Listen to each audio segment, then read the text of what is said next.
그리스의 유명한 역사가 크세노폰이라는 사람이 스바냐 선지자가 살던 때로부터 200년 정도 뒤인 주전 410년에 아수르의 수도 니누웨를 방문했어요. 그런데 그렇게 강력하고 아름다웠던 옛 도시의 흔적을 전혀 발견할 수 없었다고 해요. 여러분, 인생은 영원하지 않습니다.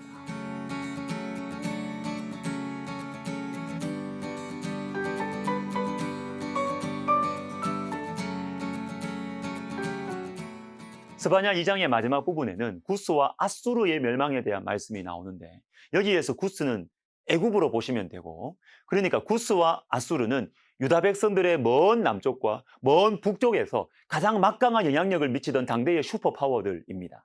하나님 백성들은 역사적으로 바로 이 두 강대국들 사이에서 많은 고통을 당하면서도 어느 쪽에 붙을지 눈치를 보았습니다. 북쪽에 붙을까? 남쪽에 붙을까? 그러면서 늘 이 두 강대 세력을 부러워했습니다. 우리도 저들처럼 힘이 있으면 좋겠다. 그리고 스바냐 선지자가 말씀을 전하던 이때에는 북쪽 이스라엘이 주전 722년에 벌써 아수르에 의해서 멸망을 당한 상황이었습니다. 그러나 여러분, 구스와 아수르는 영원하지 않았어요. 하나님의 말씀대로 애굽은 오늘 말씀으로부터 약 100년 후 주전 525년에 페르시아에게 멸망을 당하고 북방의 강대국인 아수르 제국, 스바냐 당시에는 아수르가 최강국이었거든요. 부와 힘이 절정을 이루고 있던 때였는데 그 누구도 그래서 아수르가 멸망할 거라고 생각하지 않았어요. 그런데 오늘 말씀 13절에 보시면 물이 풍부하고 수도 시설이 훌륭했던 그 도시가 사막같이 메마르게 될 것이라고 하십니다. 그리고 그렇게 많던 사람들은 어디로 가고 사람 대신 짐승들이, 특히 사람이 없는 곳에서 사는 동물들, 당화 세 종류인데요. 당화와 고슴도치가 그 화려했던 제국의 잔재들을 자기들 집으로 삼고 살아가게 될 것이라고 하십니다. 실제로 아수르는 하나님 말씀대로 기원전 605년에 갈그미스 전투에서 새로운 슈퍼파워인 바벨론과 메대의 연합군에게 패배하면서 역사의 현장에서 사라지고 맙니다. 여러분, 인생은 영원하지 않아요. 근데 문제는 애국과 아수르가 지금은 내 앞에 있다는 거죠. 이게 문제죠. 100년 뒤, 200년 뒤는 모르겠어요. 그렇지만 지금 내 앞에 있는 저 애국과 아수르는 너무나 강하고 행복해 보이고, 그래서 나는 저들이 부럽고 나는 너무 초라하게 보인다라는 것입니다. 자, 스바냐 2장에 나오는 이 나라들을 보시면 먼저 블레셋과 모압과 암몬이죠. 자, 요 세 나라는 가까이에 있는 나라입니다. 그리고 이어서 나오는 이 구스와 아수르는 멀리 있는 강력한 제국들입니다. 우리 하나님 말씀하시는 거죠. 가까이에 있는 나라들뿐만 아니라 멀리 있는 강대국들도 그 교만함과 죄악 때문에 하나님의 손에 망하게 될 것이라고 말씀하십니다. 근데 이 말씀을 왜 해주실까요? 왜? 가까운 것도 먼 것도 다 망할 거다. 이 말씀을 하나님 백성들에게 왜 하실까요? 너희가 피할 곳은 없다는 거예요.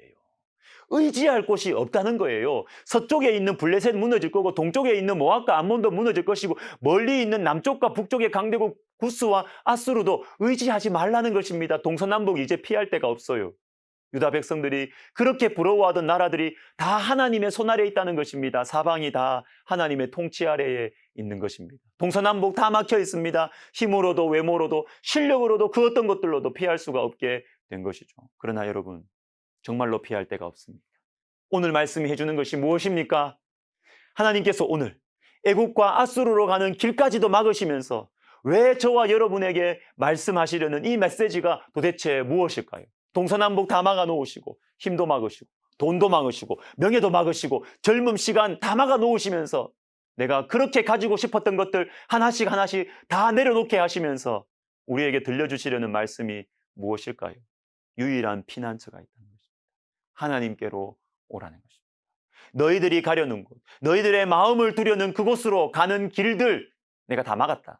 그리고 그 길은 원래부터 막다른 길이다. 그거 막다른 길이라는 것입니다.